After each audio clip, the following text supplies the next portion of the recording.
There's no way you can measure the difference our lives can make when we just start walking in love like that freely, and you're not trying to minister, you're not projecting on people, you're just out, you're eating lunch, and you see things, you perceive things, you touch people as you go. When you multiply that by the people just in this room times a year of living that way.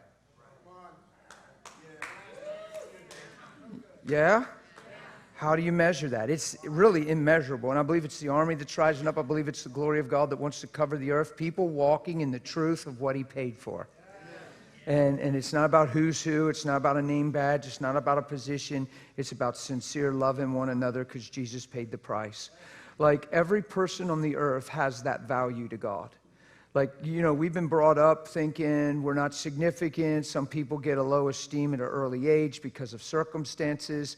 People have fought with their worth and their value sometimes their whole lives. And here's where you find value: Christ crucified. You go into Walmart, you got price tags everywhere. You got barcodes everywhere. You have product everywhere. You go into the store of humanity, the same price tag hangs on every head. And the reason the same price tag hangs on every head, because every life is worth the same. Why? Because we can all walk in love. Some might have this gift, some might have that gift. Some might have this burning, some might have that burning. Come on, in our great diversity, we find true unity because we all wake up for the same reason, to manifest His image. Are you following me?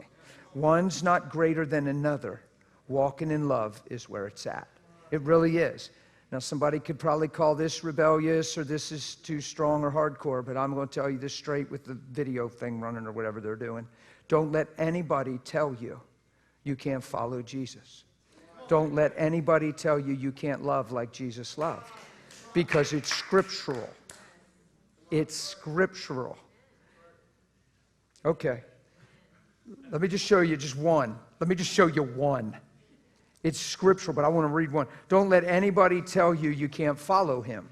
Don't let somebody that says, well, I've walked with the Lord for 60 years, brother, blah, blah, blah, blah, blah. Don't fall for that. Here's what we've got trapped in.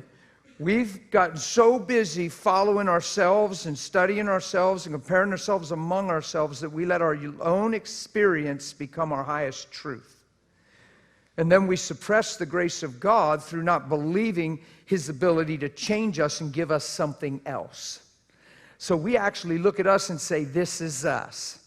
And a lot of people stop there and say, boy, it's really a wonder He considers us. It's amazing He loves us. Hope He does. And it's like, no, this isn't us. This isn't us. Following Him is what we're called to. Walking in love is what we're called to. Keeping our heart preserved and protected in truth. We're called to that. We're called to let mercy triumph over judgment. We're called to cover a multitude of sin with love. Everything we've received from Him, we're called to be in Him. There's not one thing that He's done for us that we're not called to manifest towards others. Are you following me? Okay, so I want you to see this real quick. Just real quick, and then we're going to do something here today. He says, oh, wow, okay, really? Let me just back up. Ephesians 5:1, but it's a therefore, so I'm going to back up a little more so you know what it's there for. I just don't preach it to therefore, it's just a good habit. Okay. You're messing me up. So I got my Bible color-coded. All my colors mean something. Purple in my Bible is a commandment, something the Lord's saying to live, to walk in. It's a commandment or a condition to receive a promise. Who knows that sometimes there's a condition on the front end of a promise? Children. First commandment with a promise. Honor your mother and father, and it'll be well with you, and life will be long. Right? Okay, what's the condition? Honor your mother and father. What's the reward and dividend? It'll be well with you and life will be long. So everywhere there's purple in my Bible, it's condition or something we're supposed to walk in because of Christ. So I was on the page. Look at that. Can you see how much purple is actually in your Bible? When you start coloring your Bible with purpose, not just like highlighter, like all yellow, like highlight and your whole pages are yellow. I color my Bible with purpose, so all my colors mean something. That right there is just commandment. Look, Are you seeing any purple? So Christianity isn't confession, it's expression. Christianity is walking in something. It's living the life. It's walking in the light as He's in the light. Are you with me? So when I went to 5, it was a therefore. So my eyes just scrolled backwards a little bit. So it's talking all about just the transformation of life. Okay. So I'm going to back way up. I'm going to back way up. My time will be gone before you know it, huh? So way back in chapter 4, he talks about himself giving apostles and prophets, evangelists, pastors, and teachers, right? What's the purpose of that? So we can hold a conference, put them on a platform, and all get ministered to by their gift? The purpose of the gifting in the body of Christ is to equip, train, and empower everyone else to walk in a level of that gift or in the grace of that gift. So it's one thing to come in a room and all get prophesied over by the prophet. It's another thing to get empowered to all walk in moments of prophecy. And you might not carry the office of a prophet, but you can prophesy. You can hear things. You can speak divinely uttered things over people on your job or on the street. You can pass through a doorway and into a mall and just stop and go, whoa, hey, and just see something and speak it, and somebody will just cry in a moment. In a moment, a total stranger.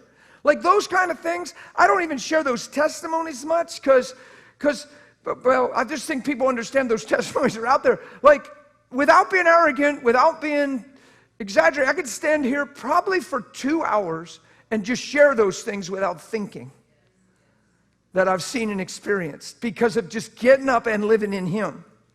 I'm an outdoors guy. I love going fishing. When I'm home, people say, you're so busy. Yeah, I might be busy when I'm home and I don't have a schedule. I'm probably busy fishing, but I'm not just fishing. I'm always in Christ. Amen. So I'll pray for somebody in another boat. I'll be putting my boat in and I'll go over and say, hey, man, what's going on? Whoa, pray. I pull my boat to the shore, walk down the shore, pray for a man. He's freaked out. You parked your boat to come pray for me? I'm like, well, yeah. I said, that's not radical. Don't make that radical. That's not radical. Let me tell you radical. God became a man, was totally innocent, died as if He was guilty so I could be made free, so His Spirit could live in me, so that I could love you and pray for you and believe for you today. That's radical. Parking my boat and coming down the shore, that's a given. Yeah? I remember pulling my car over on the street and approached a lady going down the alley. She could hardly walk, and I cut in front of her. I said, excuse me, ma'am, what's going on? She said, are you a doctor? I said, well, no, not really, no. She said, well, why did I said, I want to pray for you. You stopped your car to pray for me? Well, yeah. Remember kneeling in the cinders of the alley, praying, watching her walk and cry, overwhelmed, and say, it's all going. I said, yeah, I know, honey. His name is Jesus. He's my king. He wants to be your king, too. That's why I parked my car. I could tell you one story after the other for a long time. See how flaky I'm getting? Because it's true.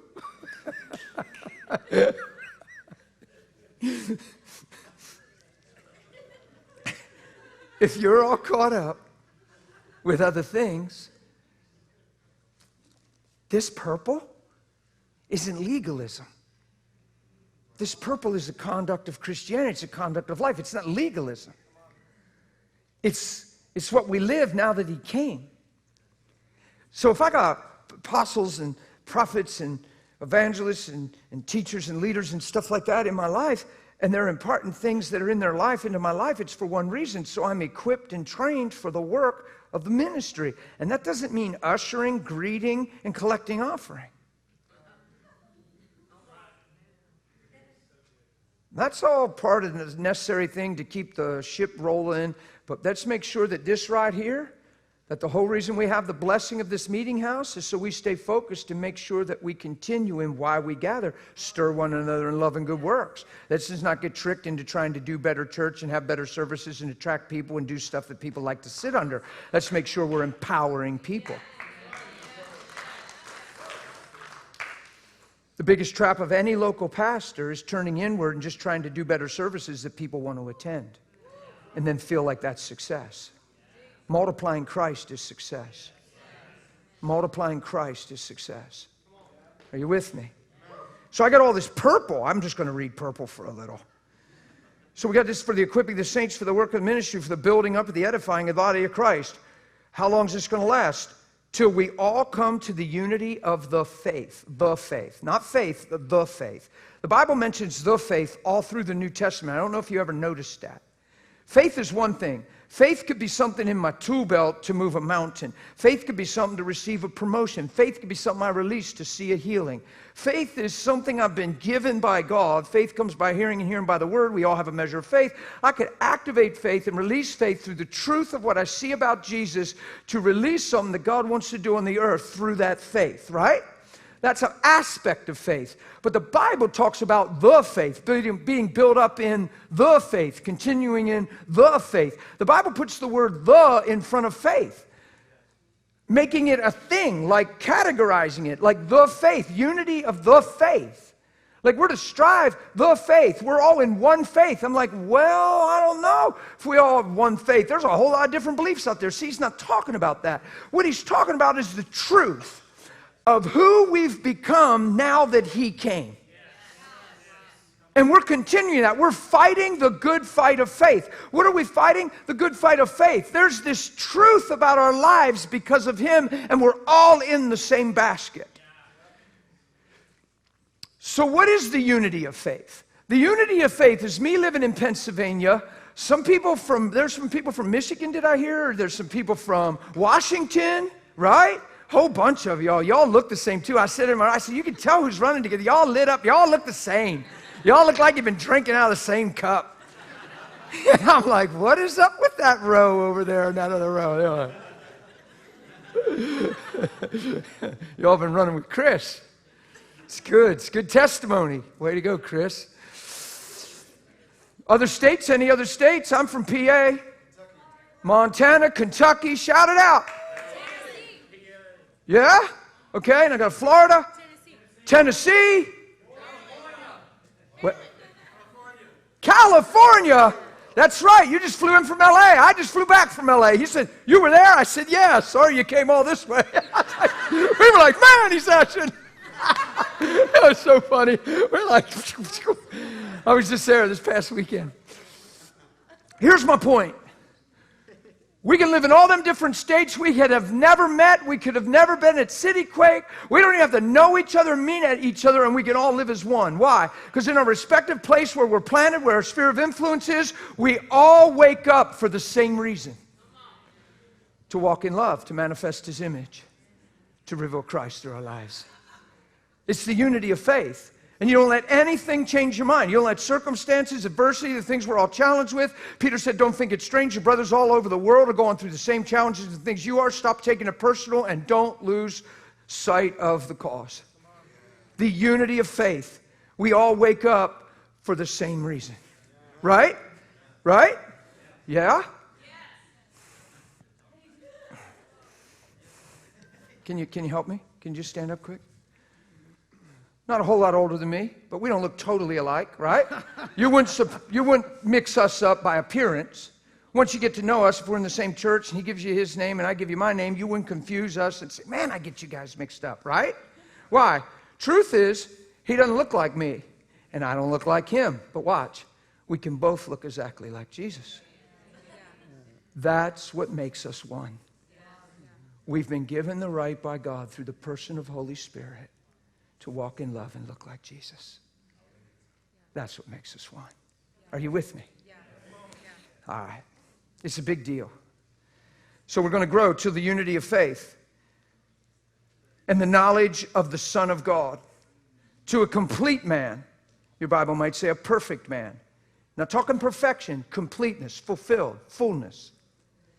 To know the love of Christ, chapter before this, to know the love of Christ, which passes knowledge. Let me just translate that for you without using all the Greek words and all the words there. To know the love of Christ, which passes knowing. You get it?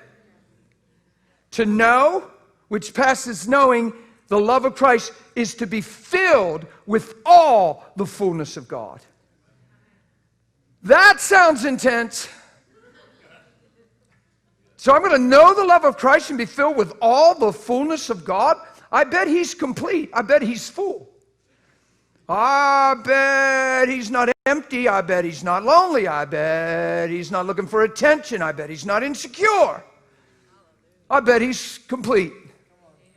So I'm going to know the love of Christ and be filled with all the fullness of God. I looked up the word fullness. You know what it means? It means a house with no empty rooms. You know what else it means? A town with no empty houses. It means a ship so full of cargo there's no place to put one more box. What's that mean? That means I got a sign over me, no vacancy, fully and completely occupied. Yeah. No weakness, no vulnerability, no loophole, no opportune time for the devil. Well, I was just vulnerable. Probably ought to know the love of Christ.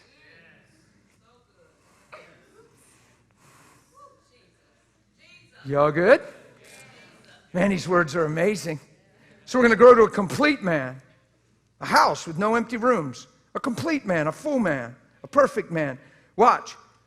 To the measure of the stature of the fullness of Christ. Do you hear any limit in that? Or is he saying that as he is, so are we in this world? Is he telling us that we really can follow him? Don't you let anybody tell you, well, yeah, but we're only human. You know, he's the Lord. We're only human. I mean, we can go so far, but, we'll never quite be. See, when you talk like that, you're letting human wisdom rise above God's willingness to transform us. And you're letting your experience suppress the grace of God that brings change. Are you with me? And then when somebody talks about it and you shout them down, you're revealing you're still over here in this place and you see no place for change. So your highest truth is your own reality. And you're not following him at all. You're following your own life. Because he can't buy into where you're at over here. He doesn't even relate to it. But we're not relating to where he is over here, but yet he said, come up hither. Are you hearing me? If you couldn't put things off in your life, he wouldn't tell you to put things off. If you couldn't put things on, he wouldn't tell you to put things on. If you couldn't follow him, he wouldn't say, follow me. So at the risk of sounding a little rebellious, like I said earlier, don't let any religiously bound person or any person that's misunderstanding or misinformed tell you you can't follow Jesus or love like Jesus loves. Because they're not correct. They're just not correct. Are you with me? Okay. So watch this. To the full measure of the stature of Christ, the anointing, the full measure of the stature of Christ, that we should no longer be just children tossed to and fro and carried about with every wind and doctrine and the trickery of men and caught up in all kinds of things. See, when you're insecure, when you're not settled, when you're not established in truth, you can fall prey to any avenue that's being mentioned here. But instead, speaking the truth in love, not rightness. This is a big deal. This is a big deal. Pastors, leaders, teachers, parents, big deal. We'll speak the truth in love. You're not adjusting your children because you're at wit's end and they crossed your line. Get rid of your line. Come on, I've seen way too many parents. I did it myself before I was saved. You just sit down your children to set them straight. They've crossed the line. You're offended at them. You're mad at them. So you shout them down. You're helping them. You're hurting them. You're just teaching them that you have a capacity and they've reached the end of it. You're only talking to them because they're wrong. What about talking to them because they're more than what they're doing? What about talking to them with purpose and destiny and a higher outcome? What about them seeing that you're not moved by their disobedience except that you have greater compassion because they don't see what they're created for? What about them getting a sense that you're not even angry, you actually believe something higher about them than they've been considering? Wonder if we talk to each other like that. Wonder if in leadership it wouldn't just be because somebody's wrong. I'm talking to them because they're wrong. Wonder if God didn't come to us because we're wrong. Wonder if God came to us because he wanted to show us what we're really created for and he wanted to line that thing up and give us the understanding that we're so much more than we're thinking. See, no preacher in my life ever told me this, and you can get criticized for saying this stuff, but it's just the flat out truth. Criticism doesn't actually mean a whole lot to me. No preacher ever told me growing up that Jesus died to restore my value, purpose, and destiny. That would have changed everything for my young life. Every preacher told me he died because I was a sinner. They didn't just tell me he had to die because of my sin. They said he died because I was a sinner. And all it left me was a hopefully forgiven sinner with no destiny. Not one preacher told me he died because I had a greater value. Not one teacher told me that Jesus died because I was a lost son. That he actually predestined me to be adopted in, and he paid a price to bring me home and accept me as his own and pour his spirit in me and bring transformation to my life so I could put off the old and put on the new and walk in the light as he's in the light. No preacher ever told me that. They just said, you're a sinner, you need to pray this prayer, and if you die tonight and don't pray this prayer, you're in big trouble, pal, so you ought to pray it now. And then stay in church, because if he comes back, which he's coming, you're a kid, man. He's coming. You better stay in church, because if he comes and you ain't in church. Anybody else have that kind of mentality growing up when you were little? Just about, he just died because you're a sinner. He just died because you're a sinner. No, he had to die because I sinned. But his goal in dying wasn't, forgiveness is a piece of it. Restoration and transformation and getting us back home. Come on, it pleased the Father to bruise his Son and cause his soul to grief when he made him an offering for sin. It pleased him. He's not crying at the crucifixion. It pleased him. He said, nobody takes my life. I freely give it. They're crushing death, hell, and the grave. He pulls back and lets the power of darkness run wild. He says, do what you came for. It's your hour. Light just backed up and let darkness put its foot in mouth. Just steal, kill, destroy, steal, kill, destroy, steal, kill, destroy. We won. No, you lost. You just killed innocence.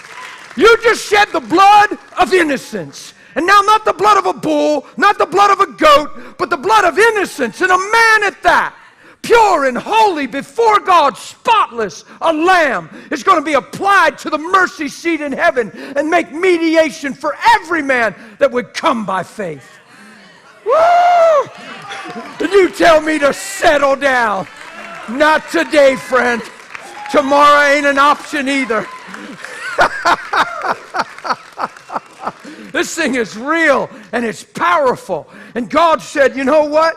I'm going to set gifts among you, and they're going to train you and equip you and empower you to live everything he paid for. Let's make sure we live a little higher than just debating doctrine and talking about the Bible over coffee. Bible study. Get puffed up in knowledge when love edifies. Some of the meanest people I've met in my life that say they're Christians are people that know the Bible front to back.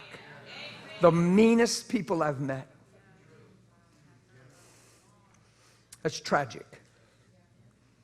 It's tragic.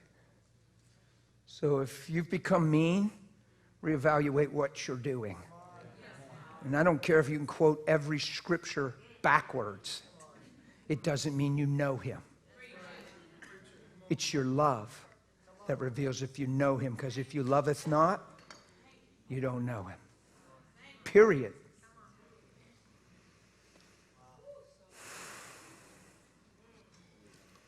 We're going to speak the truth in love. Who's listened to me for a while? I know these people put stuff on YouTube. There's stuff on YouTube, apparently. Friend of mine just said, there's somebody put this channel up. It says, Dan Mohler, over 2,000 sermons. I didn't even know I preached 2,000 sermons. It's just the same one 2,000 times.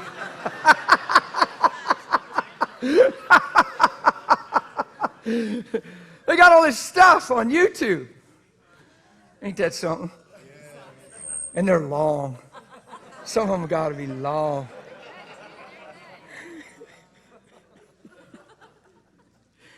Who's noticed in those videos that I talk about sensitive stuff and speak it frankly and boldly, but it doesn't hurt you, it doesn't condemn you? I have no need to correct you. I know that in my heart. I so trust the motive in which I'm here. I did not drive here to set no one straight. In fact, I didn't even have to drive here. I didn't need to come here. I'm here because I want to be. There's no financial agreement. You don't need to know this. Nobody needs to feel bad about this. Between me and Tom, I don't take a penny. I don't take 1 single cent from a City Quake thing. Do I? Not 1 cent. It ain't going to happen because it's my heart. I just said I'm not here for none of that. It doesn't mean that's wrong to receive an offering. It doesn't mean it's wrong for that exchange. I'm just not here for that, which tells you I'm here for one reason. I'm not here for the honorarium because I never take one. He told me, well, how about if I just give you some money for gas? That's all I said. If you even suggest that again, I will never respond to another text or answer another phone call as long as we live. Did I say that? I said, now I'll respond to Heidi, but I will totally ignore you. Did I have that conversation with you 2-3 days ago? I said, while we're on the phone, let's get this straight before I get there. There will be not a penny exchanged between us, sir, or we're no longer friends. Did I have that conversation? Yes. So watch this. No, this gives me great boldness of speech. So if I'm not here for any other reason, why am I here? And if it ain't about money, then what is it about? It's about believing what I'm preaching with passion, because I believe you're worth the price, and I believe you can walk this out, and I believe the world can turn around if some believers just start saying, you know what? I think we can love. I think we can forgive. I think we can shine. And I don't think it has to have any other reason than he's worth it, because he's amazing. Yeah? Come on, I don't need to be here. I could be fishing. That would be fun. But this right now is beyond fun. Because I'm looking in your faces, you're hungry. You're actually starting to believe things you're hearing. Like, this morning I felt like if the correction thing was coming on, and I got nervous because you all look so cute. You're sitting there like, hi, Dan. And I thought, oh no, Lord, where are we going? Because they're just too happy right now. It felt like the sharp sword was coming, and I looked at all your faces. I was like, no, Lord, no. Sometimes I'm preaching and my mind is screaming, really? No. I just want to preach something so happy. But it's how he loves. You can say anything. When you say it from the right place, heaven will go with your words. Heaven will empower what you say. Now here's the paradox. You can be in leadership, you can talk to one of your people, and you can tell them something because you're right and they're wrong, or you're frustrated, or you think they should know better because they've been running with you long enough, and you got all these motives twisting into your correction. And then the correction don't even fly, and it produces nasty fruit, and we're always blaming it on them. Well, they're so immature, but they can't take correction. Maybe you can't even give it. Now, they should still take it, but maybe it takes two. Maybe it's more than just they don't want to hear it. Maybe there's no grace on our words. Maybe Chris and I could say the same thing, exact same thing to the same person, and one of us say it because they're wrong, and the other say it because they're worth more, and Holy Spirit will nail down in their heart what one said, and they can't even hear the other. Maybe people aren't even in a place of mature to actually hear. So mercy should triumph over that. And maybe I should give them every opportunity. I think we sat our kids down without realizing. I don't even know if we sat our kids down. I think we just vented from the kitchen. Billy, how many times? Get to your room. But Dad, just get to your room, man. I'll talk to you later. Just get to your room. Then you walk in the room and you lay it out, and because he dishonored you and he disrespected you and he made you look bad in front of the neighbor or whatever. And that's why you're setting Billy straight. You ain't setting him straight. You're teaching him that you have pride, that he's under the pressure of making you look good, that he can actually fail, and he's a major part of your identity. That's what you're teaching Billy. And even though those words aren't spoken, that's what starts happening. Instead of living secure and being sure, and when you sit Billy down, you say, listen to me, buddy. do you know how much I love you? You are awesome. I'm so glad you're my boy.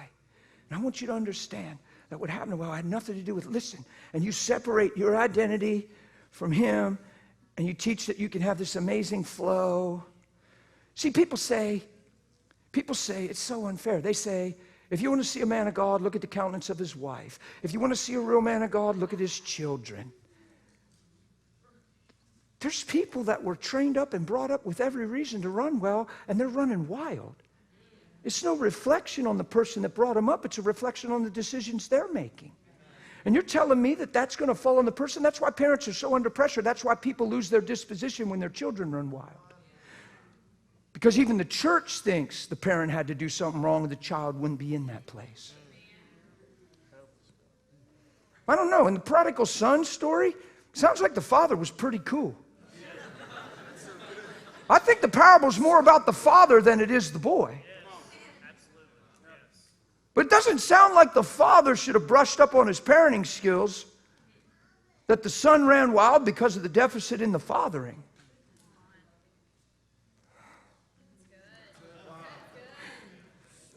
I had the Lord ask me this one day. He said, am I the greatest father ever? That's what I heard him ask me. I said, well, yeah. He said, no, really? You believe I'm the greatest father? I said, well, it's not even a question. Of course. Do you think he needs a parenting program? Because that's what he asked me. He said, so you don't think I need a parenting program? I said, no, I think you are the program. Guess what he said? So if I'm the greatest father and I don't need a parenting program, why isn't everybody running to sit on my lap? He said, maybe it's not a lack of me being a good father. Maybe it's a lack of sonship and a sense of belonging. He said, tell people they belong. Teach people who they are. Because I ain't changing. Oh! Now, on the flip side, you could get a bad image of the father. You could be lied to. You could interpret God through life, and all of a sudden the image of the father is messed up. Or you could be relating the image of your earthly father to the spiritual father, and then you're not running to his lap. But when I ask the Christian church, is God the best father ever? Almost everybody unanimously would know that the answer is supposed to be yes. Well, then why aren't you letting him father you? Why aren't you letting him rock you? Why aren't you letting him love you and empower you? How about forgive you and cheer you on? Are y'all with me? Yes. Oh, man. I'm trying to get through the purple. I'm not doing good. There's a lot of purple in my Bible. I didn't even turn the page yet. Whoa. This is frightening.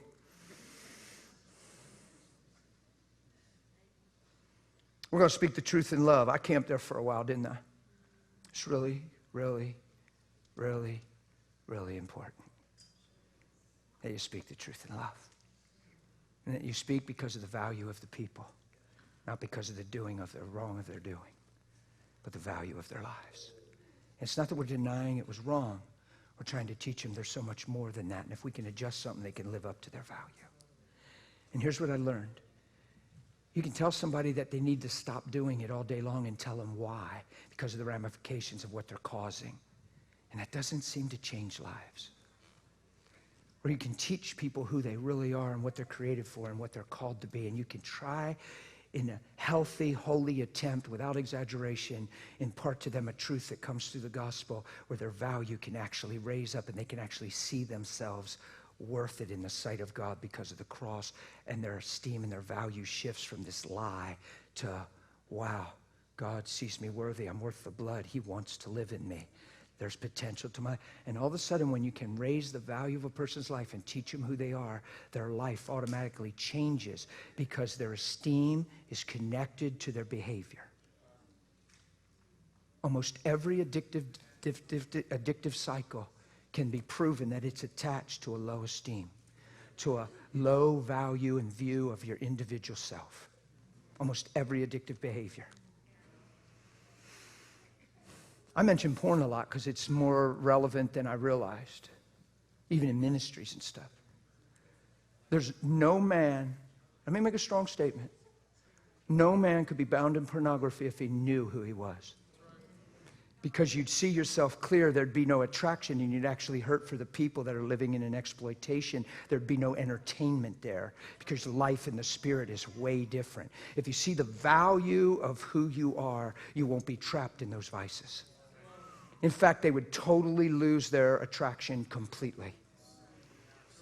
And you would actually have compassion for that arena instead of attraction for that arena. Think about it. Think about it. Men, even that go to church at times, are soliciting prostitutes or getting a woman into their car and paying them a price to, or meeting at a hotel. Wealthy men are bringing women into weekends or on their boats. All this stuff's going on all over the earth, right? And all of a sudden, we're living at the expense of one another to fulfill, gratify essential fleshy thing that's individual, that just has to do with you. An experience, a pleasure, whatever. Watch this. So everybody talks about the prostitute. Everybody degrades her and everybody belittles her, but they still use her services, but they joke about her and mock her, and they still use her services. But who's just as guilty when she gets in the car? The man that's on the earth to minister love in Jesus and get her out of bondage? That's actually empowering her bondage and getting gratified through her weakness and her vice? That man is supposed to give her Jesus, not $50. That man's supposed to say, "What are you doing, girl?" He's supposed to break down and cry and speak life to her. He's just as guilty. We all put down the prostitute, but what about the man that's so deceived that he would find pleasure in that? Why isn't the man ever affronted? He's just as lost as the woman. Don't you get it? But because the earth is driven by sensuality and it's a carnal society, nobody blames the man because she made herself willing. So he's just supposed to take advantage of her willingness? Or is he supposed to minister Christ? To a man of God, she should be zero threat to him. Zero threat. In fact, to a man of God, she should be so threatened because he's a man of God. Are you hearing me? But we don't talk about this stuff. Why? Because those pleasures are normal. Those desires are normal. Those urges are normal. No, they're all perverted. They're all perverted because they're at the expense of each other. You can't find any more pain going on the earth than the pain of relationships. Why? Because it's self-centered, me, myself, and I, and me getting what I need from you. And I'm not even just talking sexual, even though I am, but I'm not. It's more. Look, nobody's on the earth with a job description to meet your flesh need, to scratch your itch, to make your day complete. Nobody is on the earth to serve you with their life. We're all on the earth to love. That means we lay down our lives for one another for the highest cause, the expression of His name. Are you with me? It's that intense, and that is not too extreme. And don't let religion tell you that's too extreme. Well, that isn't even real, brother. Nobody can live that way. Ask Jesus. Stop asking people that aren't looking to live that way. Ask Jesus if it's possible. Ask Scripture. Well, I'm getting a little riled right now. Forgive me. I'll smile sweet and back up. Ask Holy Spirit if anybody can live that way. Well, I ain't never seen anybody. My kids were in their mid-teens and they were getting some fleshy temptations. They were watching mom go through some weakness. They thought they'd spring off of that weakness and kind of do some things that they were thinking of testing out. And they got this one problem in their conscience in their life. His name's Dad. He loves them, but they feel challenged by me. Almost seem like a hurdle to them in a sense. When somebody's in love with Jesus and you're watching their life, and you're not in love with Jesus, you're challenged by that. You're threatened by that. You'd rather avoid that than be loved by that. See, my children will never sit down with you and say, I'm a hypocrite, and hey, he preaches all that, but you ought to see him at home. No, my kids sat down and had a child-parent conference. Not a parent-child conference, a child-parent conference. They sat down in my kitchen on stools and tried to tell me why I'm too much Jesus. And it's not because I preach at them. It's because the standard they hear come out of me isn't in their heart and they're not pursuing it. So they're telling me it's too much Jesus. You're too extreme, Dad. It's not all Jesus. Huh? You know what they did? They started mentioning people. Well, what about Pastor so-and-so? And what about so-and-so? We've been watching them. We heard him say, and we saw them. And they started to look for weakness in people to justify their own lives, and then use those people as a tool against me to say, I'm extreme because we don't see anybody living like you, Dad. And I said, well, I'm not following Pastor so-and-so, and I'm not following so-and-so. There's somebody I am following, and honestly, guys, if you'd be reading that Bible, you'd bump into him. His name is Jesus, and he looks like I'm looking. And then they got up out of their little child-parent conference, walked out of their little conference. Here's what I said to them. I said, I'm concerned for you kids. Because I said, you're looking for an occasion in the flesh. You're looking for a bowl of stew in the flesh. You're looking to fulfill satisfy some kind of thing. And you feel like I'm the only hurdle keeping you from doing it. No, your conscience should be the only hurdle.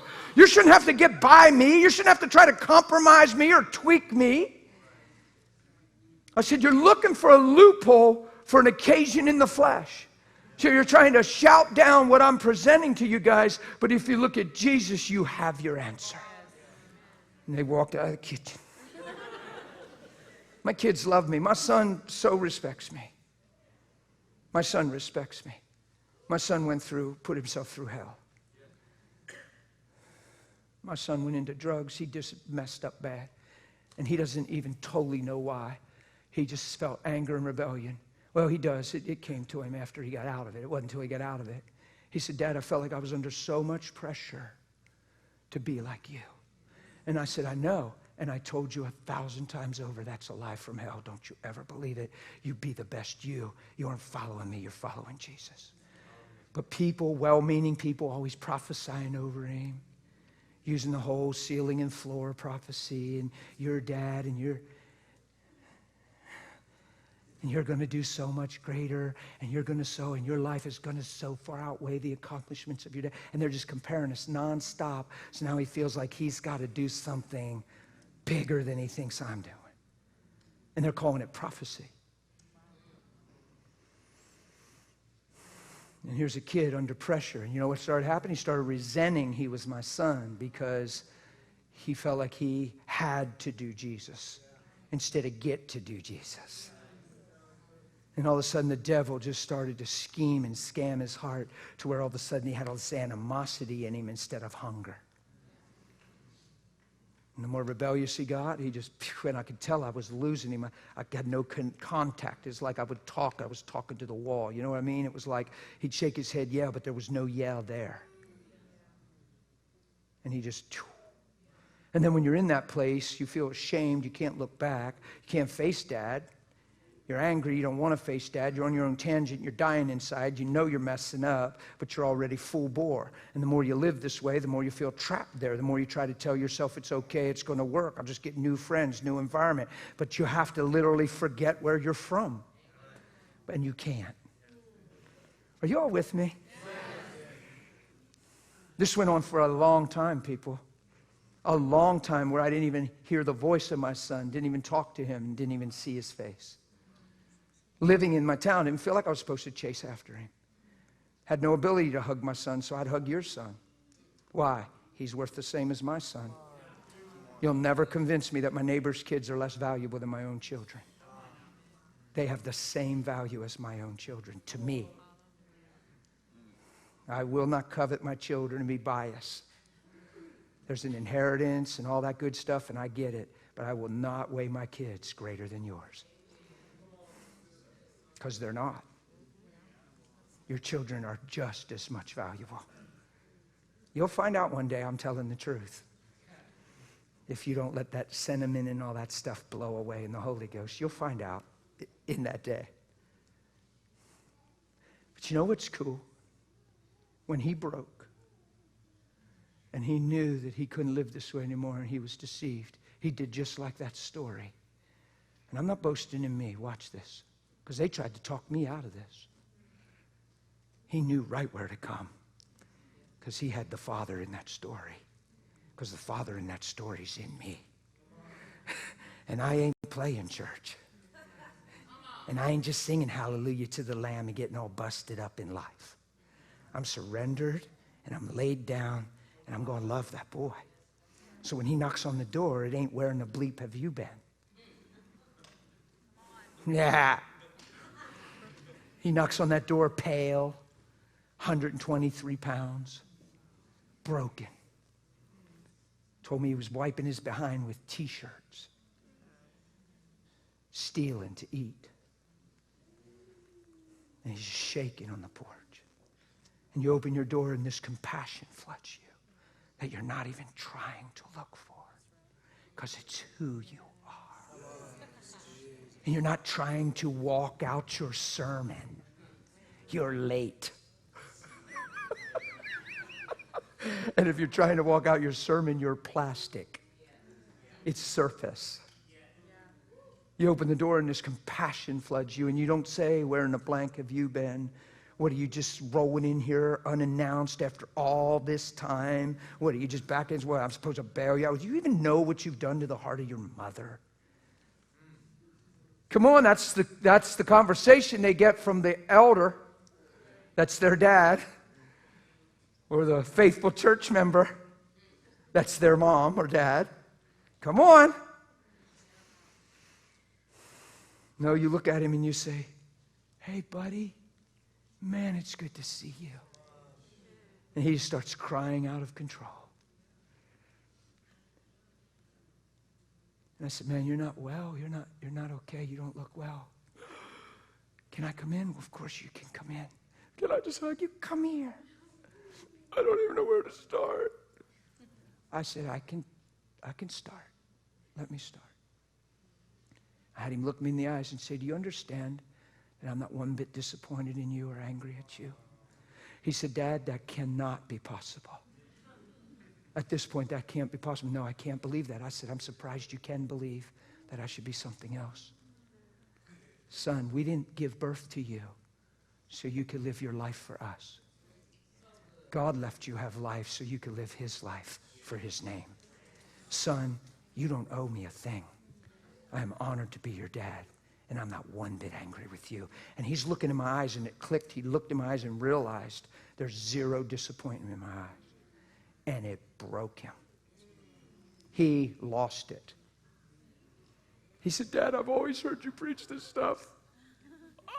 But what he was trying to say is, now I'm being loved by it. Guess what he told his mama as soon as he talked to her? He said, Mom, I've never been loved in such an overwhelming way as Dad did when I came home.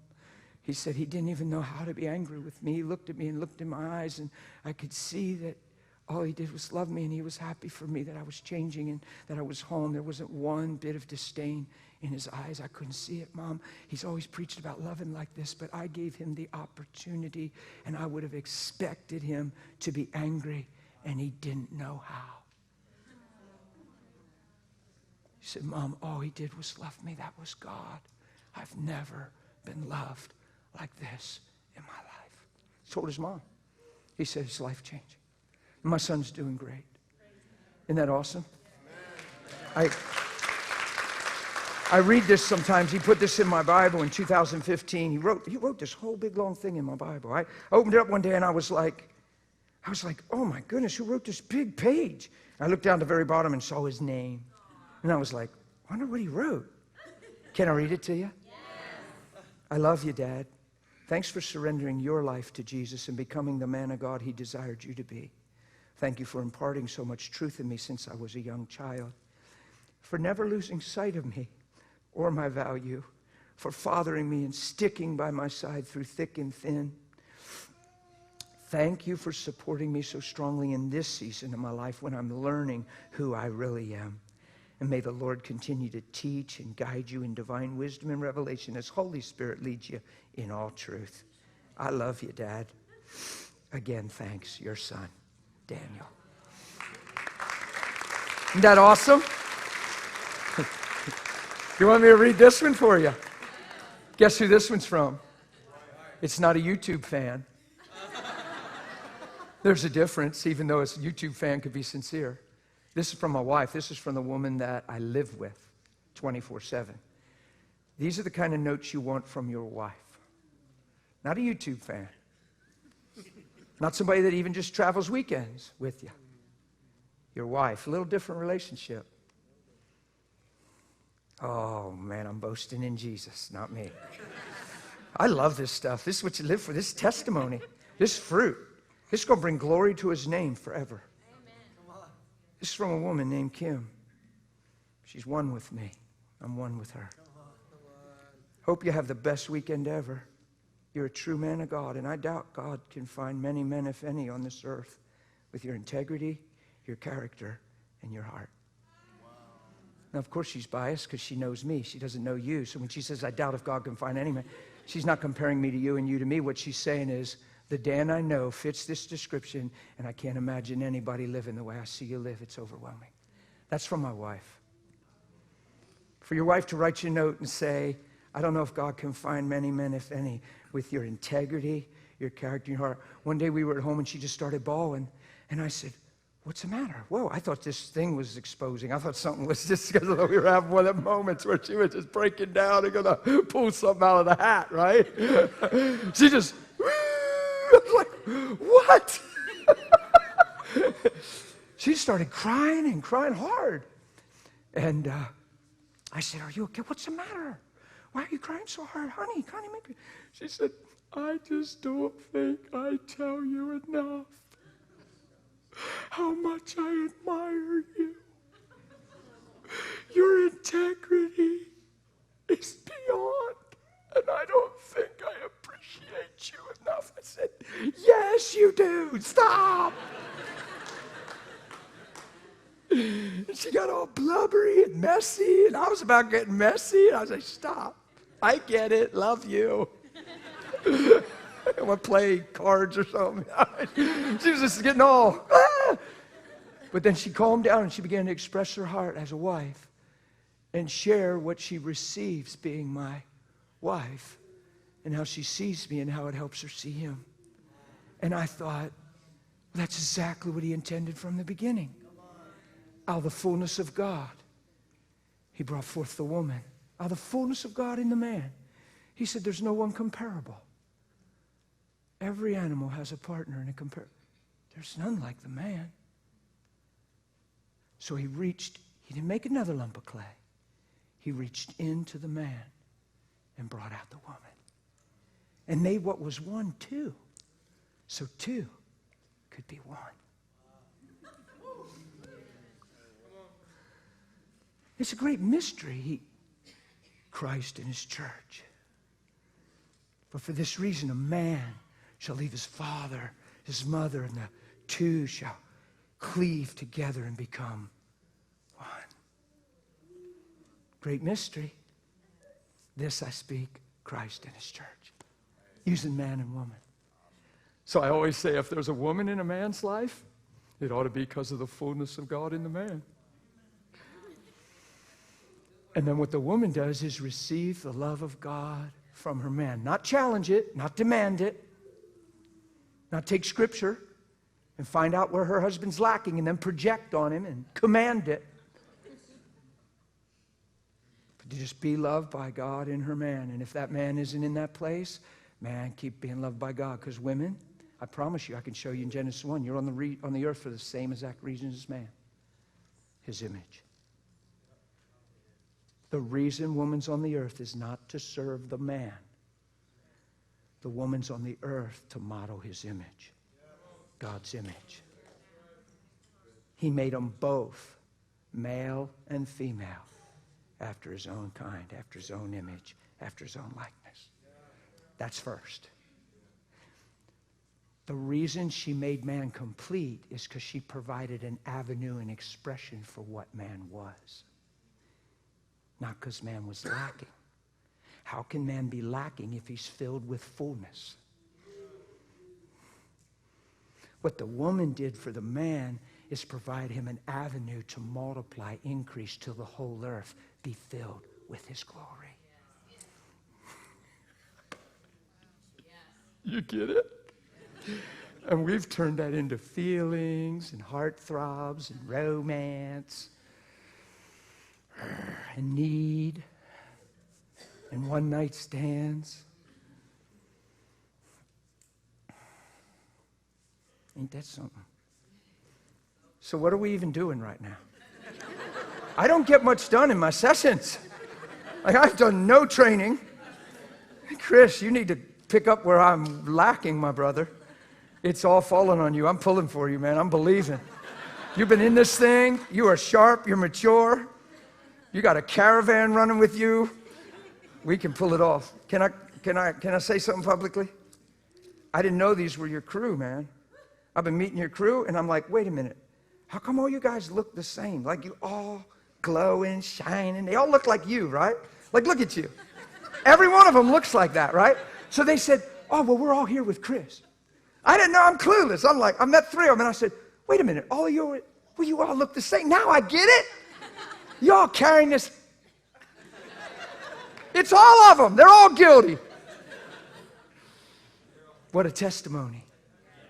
And then some other fella come in the room back there, and he wasn't running with the group, but he's standing in the door. I said, you're one of them. He said, no, different tribe, man.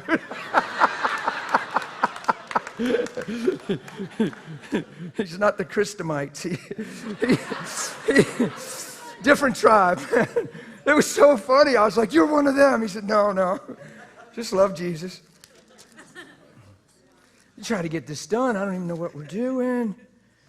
What are we doing? Yeah, I know. I'm stuck. I'm stuck on 15. Can we just try to get past 15, Lord?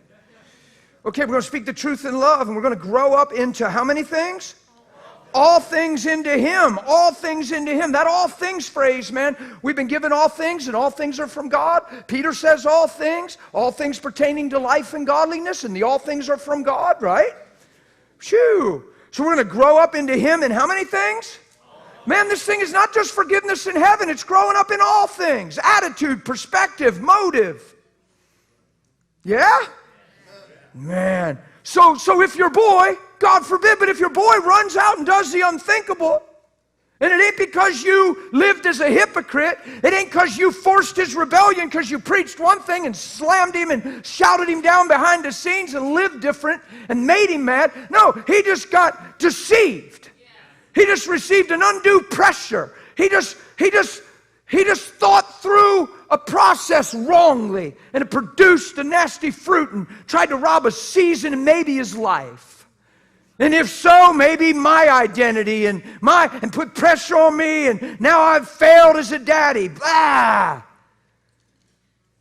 My wife was struggling for years believing a lie, believing that people didn't really care about her. She's just following around. She's just my wife.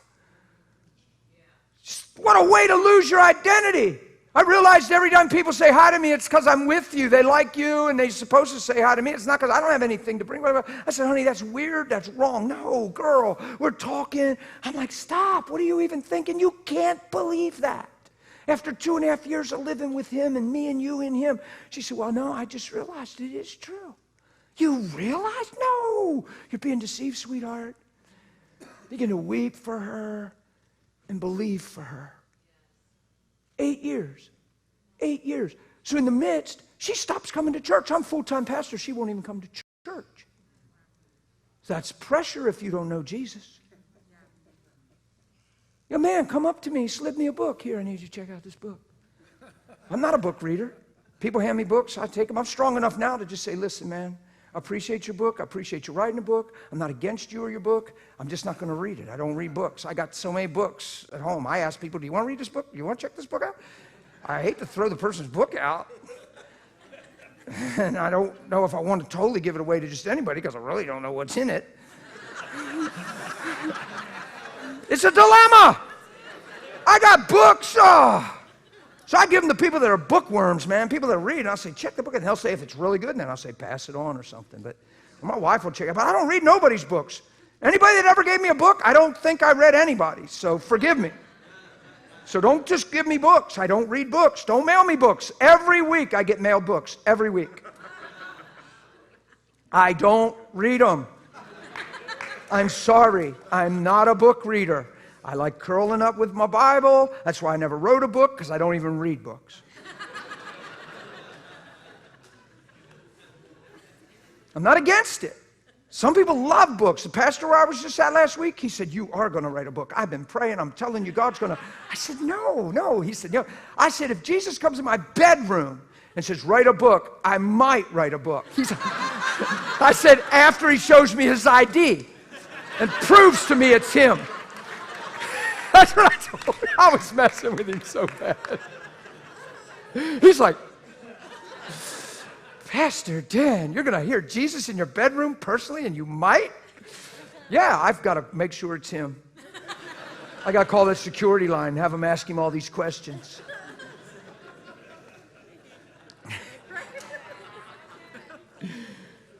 I just,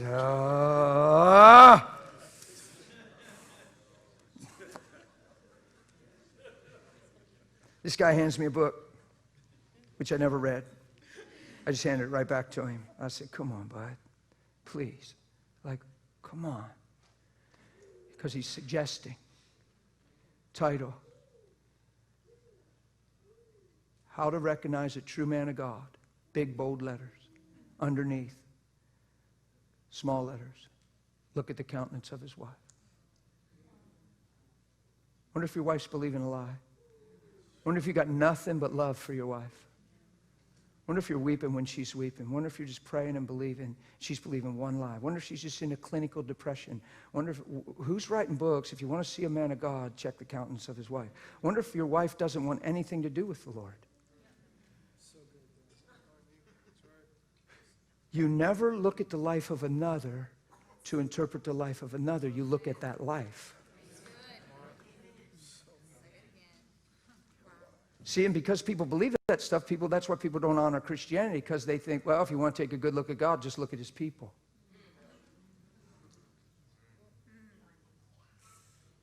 Well, if this is what Christianity is all about, I don't want nothing to do with it. You know how many people I've sat beside on planes that don't go to church because they're hurt by church and people? They don't go to church, but you know what that translates into? I don't have a relationship with God. Because people relate church attendance to relationship with God. So about 5 minutes in the plane, you can have them crying when you pierce their heart with a truth and a conviction. It's amazing. I can't even keep track of the people I watch cry over that one.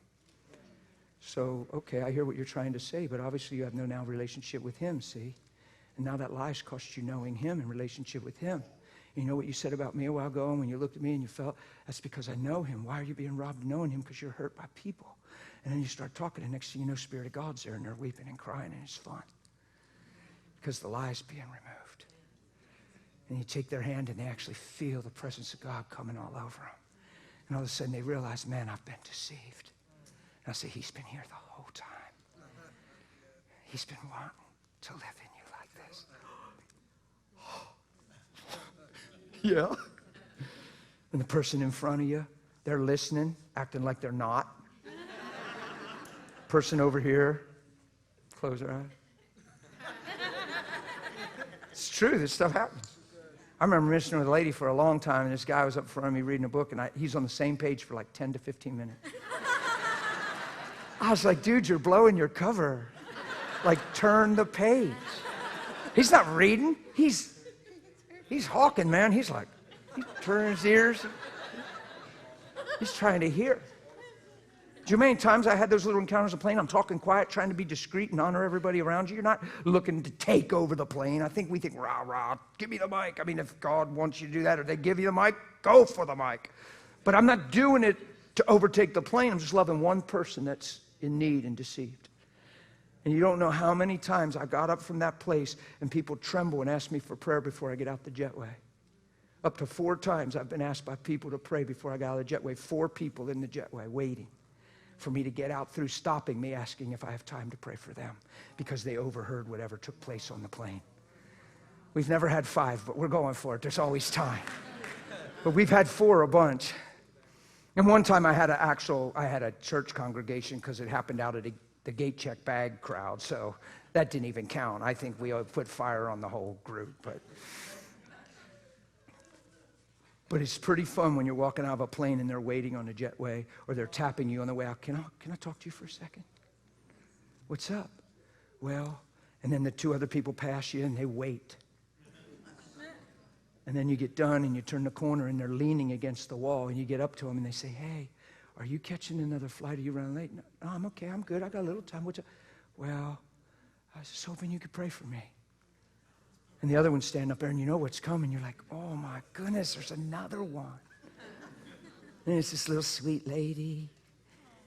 I just couldn't help but to hear, and I thought, not wondering if you could just pray for me, sir. Oh my goodness, honey, sure. Fire! Ah! So fun.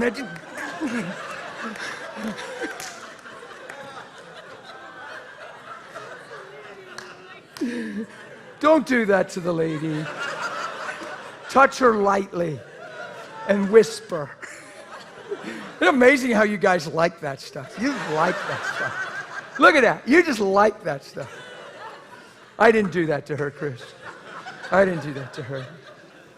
Now, Holy Spirit did that to a lady in a market, and I wasn't happy, but I'm not mad at God. But I'm just like, I know you know right, so I don't even question you, but I know I wouldn't have done it that way. Because the biggest problem is, she looks like to people she's having a seizure. So your biggest problem is getting them to not call 911. Everybody has cell phones and they're all crowded, and you're running around in a circle like a madman saying, please, it's God, just understand, she's okay, she was drug addicted, her husband's woo! God just did it, and I'm like, don't anyone call 911. Please don't waste their time and get them out. Don't call 911, please, she's fine. And I'm running around a circle trying to get them not, because they're all thinking she's having a violent seizure. Because she just crashed. She said, I do feel goosebumps when you talk to me. And I don't know what happened to me. But I said, goosebumps. Goosebumps. I said, honey, he's not a goosebump. He's Holy Spirit. And he's a flame of fire. And I said, do you really want free? And her husband went, ah! He just started bawling. Why? Because he's already there. He's already there. He's just waiting. He's there. And he's, woo! And I never touched her. I said, just give me your hand. You really want free? You really want free? You don't want to use. If you never used it again, that would be awesome. That would be awesome. You want free? Yeah. Holy Spirit, would you come? Sideways on the chair. And rolled on the floor. And I got a crowd, and I'm going, no. No. Like freedom, yeah. No. Freedom, no. Not, no. It was rough. It was rough. I wasn't excited, really. I wasn't like walking out of there like, whoa, God, you moved, man. Tear it up. I was like, no, no. I would have administratively handled that different. But I don't know whatever come of that. Time will tell why it was like that. Nobody called 911. That's amazing. They couldn't deny something wasn't great. It wasn't on TV. They could see it wasn't set up. That guy was too real. His tears were crazy good. I think it grabbed people. I guess God did it on purpose.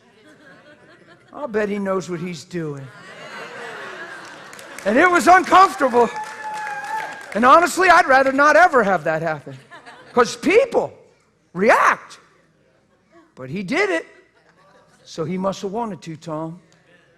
I'm sure he didn't go, oops, man, I poured out too much. Oh, I didn't mean that much. Well, too late now. Deal with it, Dan. I don't think that. Nope. I think he went bam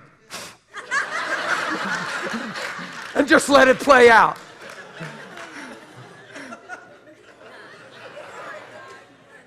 There's just a lady in a marketplace, in a flea market. It was thousands of people, elbow to elbow, like a fairground or something. And God whacks her in the middle. I was in Charlotte Airport twice where he shut down the hall I was in. Shut it down. With 2 miracles, just shut it down.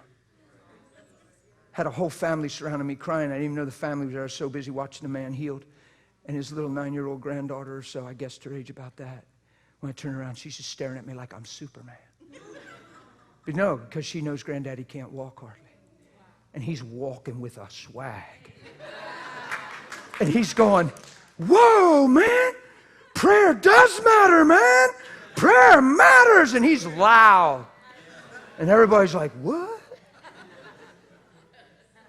And when I realized it was his whole family, I'm weeping, I'm looking, I got to get to my gate. I'm going to miss my flight. But this was fun. And I looked, and this little girl's staring at me like I'm a superhero. Like I'm a character on one of those shows they watch. You could see it in her eyes. She's like... I looked at her and I put my hand right on the top of her head. I said, honey, his name is Jesus. What you experienced is Jesus. And I started telling her about what she sees in me and what she saw, and that he wants to live in you that way, and you can live your whole life this way. I'm glad you experienced this with Pappy, because this is what Jesus created you for. I just poured it into her, kissed her on her little forehead, and I ran to my gate. And then you sit down and say, how you doing, man? What do you tell him? Hanging in there, man. Just glad my flight's on time, dude. Just hoping I don't miss my connection. Hope we don't catch a lot of bumps on this one. I mean, what do you tell him? How are you doing? What? Ah! Fire! Like, what do you tell him? I come from this guy. He's 40 years old. He's 40 years old. He hasn't bent over and touched past his knees from birth. He has a congenital disorder in his back from birth. And now he has 3 fusions tying up 6 discs. 2, 2, and 2. The man is a plank. I watched him through 2 brothers. The Lord Jesus moved through him. I stayed out of it so I didn't get blamed, because we're notorious for that. I just stayed out of it. I just kind of helped it roll. 2 brothers prayed, and I watched the man bend over and touch the floor for the first time in his 40-year life after 6 fusions. Born with a disorder, could not bend, never took his fingertips past his kneecaps, touched the floor seconds after prayer, sobbing and wouldn't come up, his wife wailing and shrieking, overwhelmed, trembling in the fear of the Lord. So I see that, and I'm pumped. And you're just like, you're just walking, man, through the earth, right? Jesus is Lord. And I'm flying. I'm going in the airport. And this just happens. I just see this happen. I turn the corner. I'm in security, and there's a guy behind the lines, the do not enter lines with TSA. He's in a full body cast with his neck stretched like a giraffe. And I turn the corner, and I ain't thinking lines. I'm not thinking nothing. I don't think I was out of order. I think it was just love. I just went, oh, out loud, oh. And I just ran over, and they said, sir, you can't. This is a forbidden, restricted. I said, stop, please. I'm not causing trouble. You got to just stop. And they're all like, what? You got to stop. I said, I just saw a man. And I told the story, and tears flooded my eyes. And I said, you think I can walk by him just because of protocol? I'm not here to do anything wrong. Sir, look at me. I know you're in a bad way. I know something terrible happened. I know they told you a lot of things, but I'm telling you, Jesus is Lord. And right now I believe. I started to speak over him what I believed and what was going to be the aftermath of God touching his body. And that when they unhook all this apparatus, what he would pleasantly find to be true. I just, and I said, forgive me, guys, but how? If I believed this gospel and saw this happen, could I walk by this man when God said all things are possible? And I'm just preaching, man. So now I'm just heading to the airport. Seriously. Guy grabs me from the arm. I thought, oh, here we go. I must have went too far. TSA agent got me. I said, yes, sir. Tears flood his eyes. Thank you. That was so powerful and so convicting. That was one of the cleanest expressions of love I've ever seen. That meant a lot to me. You have no idea in this time in my life. Thanks for the model. I said, you bet, man. Are you kidding me, dude? Because I'm not even trying to minister. I'm just living Jesus. So I go grab a vitamin water. I'm going to go grab a little vitamin water or something like that. And the lady says something to me, and I say something to her, and she said, "You're the man of God." I said, "Excuse me? You're the man of God." I'm thinking she sees something. I'm like,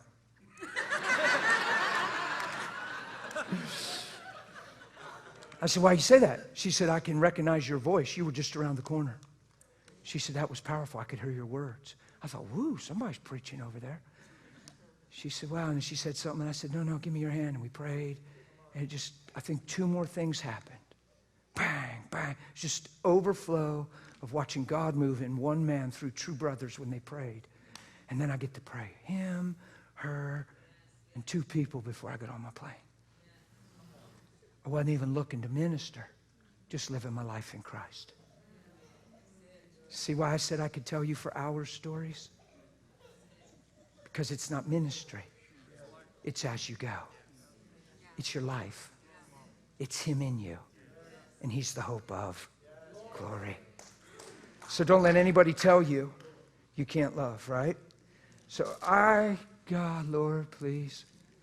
Guys, I think I do need encouraged this time. Are you okay? Are you getting something? I feel like I am a million miles from training camp. You all good? Okay. It would be weird to say, "Hey, are you getting any out of this?" Just so I can hear you all clap. Hoo, hoo. So I'd never say it for that, but I needed you to clap. I'm starting to think, oh my goodness, Lord, are we lost? Well, Tom didn't cancel my next city Quake yet, so I'll just use that as the barometer. If he keeps me on, we're good. Well, maybe 2. The first one, we might just do it by faith.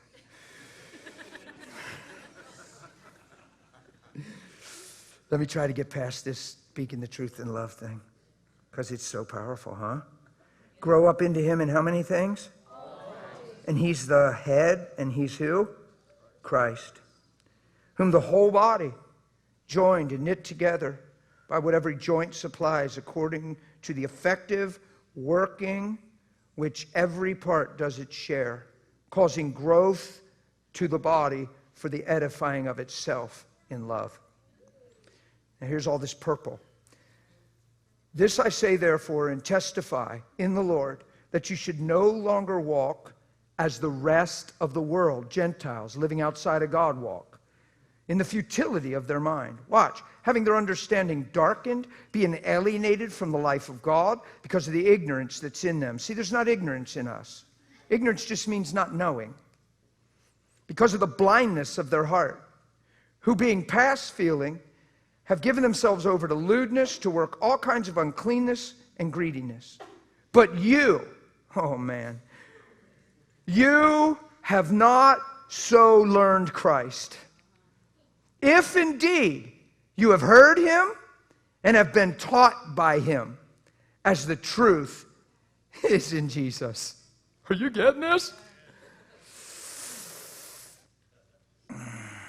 That you should put off concerning your former conduct the old man which grows corrupt according to deceitful lust, that you should be renewed in the spirit of your mind, that you should put on the new man which was created according to God in true righteousness and holiness. Therefore, putting away lying. See, this isn't legalism. This is the response to truth. This is you responding to truth. These aren't commandments 1, 2, 3, and 4. This is how you respond to believing Him. You get it? Therefore, putting away lying, let each one of you speak the truth with his neighbor, for we are members of one another. Be angry and do not sin. What's that mean, brother? Can you tell I'm passionate? Can you tell I'm a raging whatever sometimes? Can you tell sometimes it's gentle and it's silly and sometimes it's intense and almost whoa? It's never at the cost of your identity. Angry and sin is when you get emotional at the cost of someone's destiny, potential, or value. I get passionate about topics. I get intense about things. It's never at the cost of an individual, and it never impedes their growth in moving forward. All right? So it doesn't mean be angry and do not sin. It doesn't mean scream at your wife, just make sure you don't sleep around. Just thought I'd use that as an example, a good one. Make sure you don't. Don't let the sun go down on your head is a good word. Nor give place to the devil. See, when you let the sun go down on wrath, and then you give place to the devil. Why? Because your ears get twisted, your heart gets manipulated, you go to bed in anger, you wake up different. That thing lays on you all night like a blanket, and it ain't keeping you warm. Are you seeing what I'm saying here? The word's saying it. Don't give place to the devil. Let him who stole steal no longer. Why? We're transformed. We're changed. We're not just forgiven. We're changed. We're not just preaching forgiveness. It's transformation. Let he who stole steal no longer, but rather let him labor, working with his hands what is good, that he may have something to give him who's in need. Let no corrupt word proceed out of your mouth, but what is good for necessary edification. This is all purple, guys. That it may impart grace to the hearer, and do not grieve the Holy Spirit of God, to whom you were sealed for that day of redemption. Let all bitterness, let all wrath, let all anger, let all clamor and evil speaking be put away from you with all malice. Be kind to one another, tender-hearted, forgiving one another, even as God in Christ forgave you. Watch. Don't let anyone tell you you can't live this way. Watch. Therefore, because I took the time to say all this, is what the Lord's saying. In light of all this, therefore, be imitators of God as dear children. Watch. Walk in love somewhat like Jesus.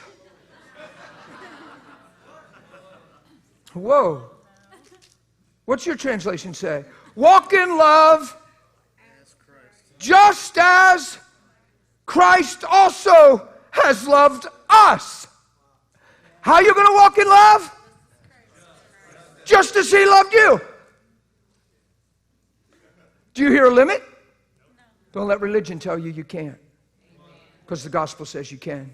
And heaven and earth is going to pass away, and his word's going to remain. There's no turning or shifting of shadow. Don't you let anyone tell you you can't follow Jesus. Don't you let anyone tell you that you can't walk in agape love and love like Jesus loved us, because the word says in command form to be imitators of God and walk in love just as he loved us. Now here's the key. Here's how you do it. You don't do it because you bite your lip and try. You don't do it because you heard Pastor Dan preach it passionately. You don't do it just because you're convicted and you read it in your Bible. Watch. Watch. Just as Christ loved us and has given himself for us, an offering, a sacrifice to God for a sweet-smelling aroma. So selflessness, he gave himself for us. It empowered him to love, because love is selfless. Okay, so here's what I want to close with. This is my best training I can afford you in the little bit of time I have left. And this will be worth it. This whole session will be worth it. We can nail this down. Watch. You can't listen to me preach the last 3 sessions and say, okay, I'm motivated, I'm going to go do this. It's not like that. You become this. And the only way you become this is through relationship, intimacy, and prayer. Putting off, putting on, alone with him when no one's looking. You just get alone and you just bare your heart.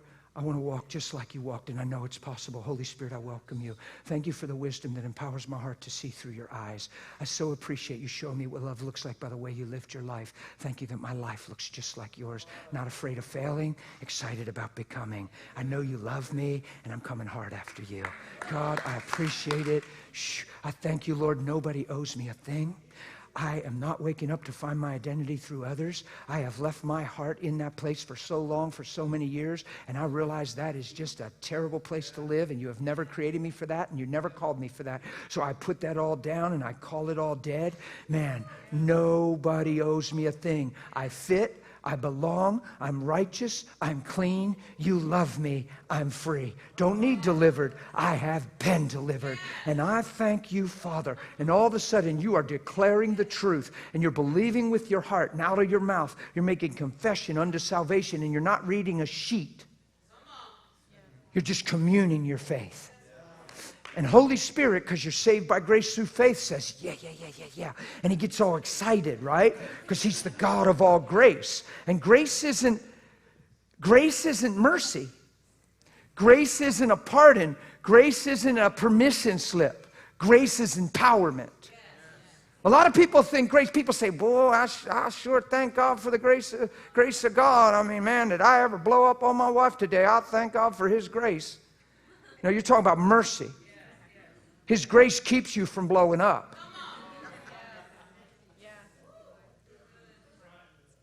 There's a misteaching of grace. It's big on the earth. When you preach grace without transformation, it's perversion. The whole reason God's grace is on the earth to empower you to be what you could never be on your own. You are what you are by the grace of God. That means he gets all the glory. There's no self-made Christian. There's no super Christian. There's just believers. So the only thing we're guilty of is believing him. So here's the deal. You go in your bedroom and you put off and you put on. You put off and you put on. I could read Colossians 3. You ought to read Colossians 3, man. Whew, we've been raised with Christ. Yeah, since we've been raised with Christ. Yeah. Put our mind in heaven and above, where he's sitting, not on the earth. Why? Because our life is Christ. Christ is our life. And when Christ, who is our life, appears, we're going to appear with him in glory.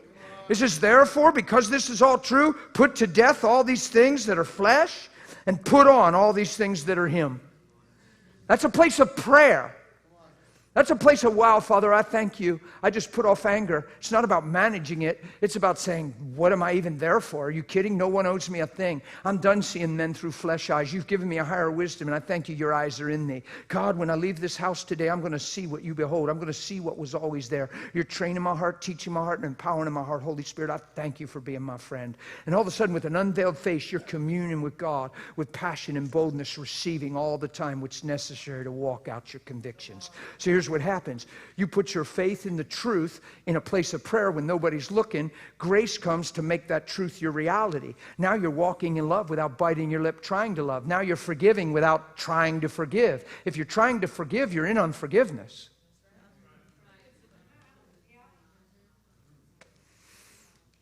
Are you with me? So you're saved by grace through faith. You release faith in the truth in a place of communion and prayer.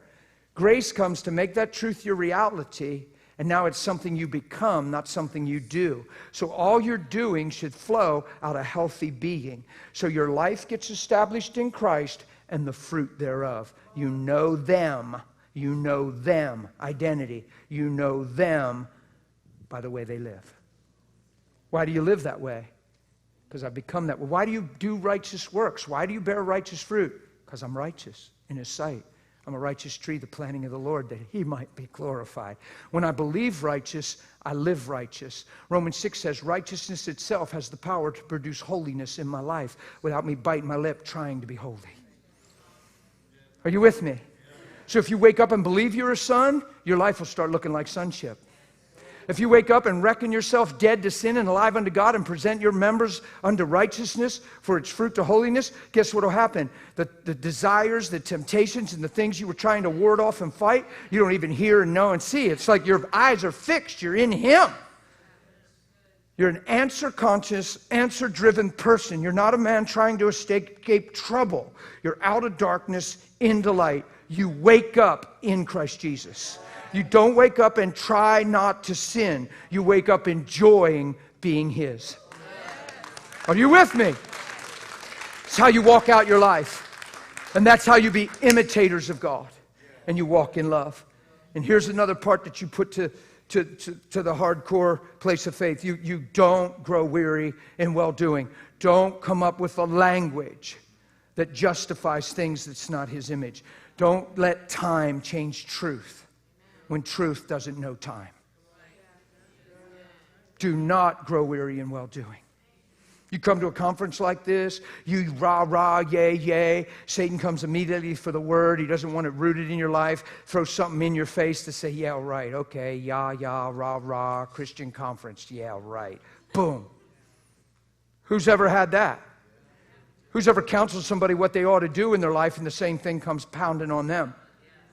Who's ever been to a conference and you got a word and you got really excited and you went out and the heat of the day came and tried to scorch that thing? It's not for your sake, it's for the word's sake. He's afraid of the kingdom of God. You're in a demonic war against the kingdom of God. You get to stand on behalf of the king. Don't take it personal. Do not take adversity personal or you're going to make a big mistake.